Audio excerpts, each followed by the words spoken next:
The Kirtland girls get second-half strikes from Lauren Lutz and Leah Laverty to record a 3-1 win at Chagrin Falls on Thursday night in a CVC Chagrin Division and all-area headliner, a battle of the numbers 1 and 3 sides in this past week's girls soccer top of the crop. Inspired second 40 from the Hornets, especially in midfield. The work rate, the possession, the combo work was just outstanding. They were firing on all cylinders, and when they are cooking to this extent, I don't know if there's an area side that is more fun to watch in the attack. With all due respect to the Gilmores and Lake Catholics of the world, when the Hornets are combining like this, it is a pleasure to watch that brand of soccer.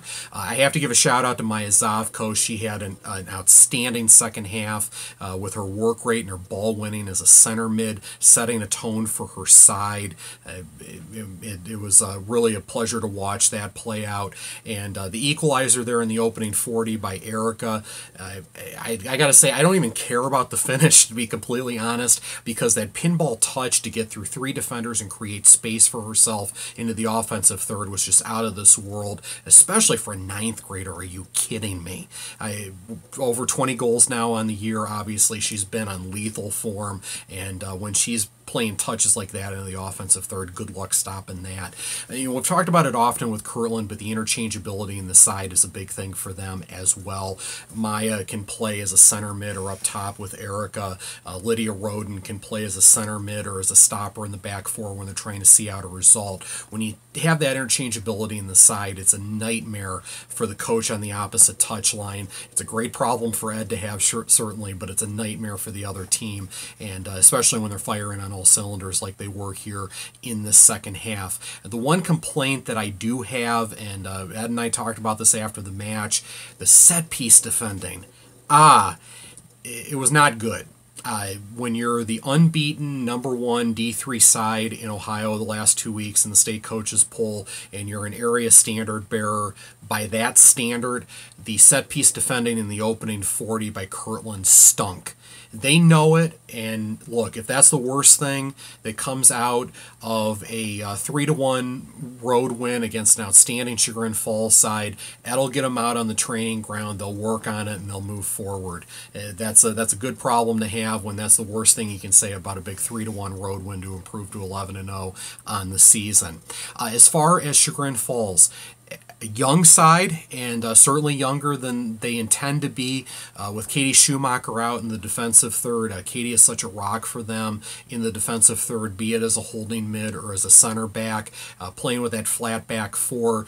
Pamela had to move up a JV starter to play as a varsity starter in that back four, but I thought that group adjusted well to the Hornets' pace as things went along. It was a little tough for them early, but I thought they did a very serviceable job against a potent side, keeping it 1-1 for as long as they did.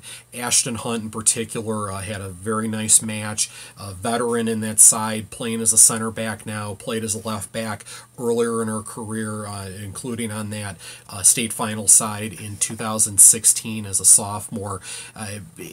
When they get back to full strength, it's going to be scary with those freshmen, the way that they're developing, Peyton Gellin and Sarah Burgess and that group just all the way around. And obviously with Pamela sides, I've said it for a billion years, they're so good on set pieces. They're so dangerous on set pieces. I've said it before and I'll say it again. Nobody in our area maximizes set pieces better than the Chagrin Falls girls. It always has been that way. It always will be that way with Pamela as the coach. That's the way they roll, and they get so much out of that, and nobody does it better, and they were able to get their goal off a free kick, and they're going to be a dangerous side. Once they get the full health, they're going to be just fine. I wouldn't want to see them in October, and I'm sure there's a lot of coaches in our area who would not want to see them either, but they put on a very sharp performance here.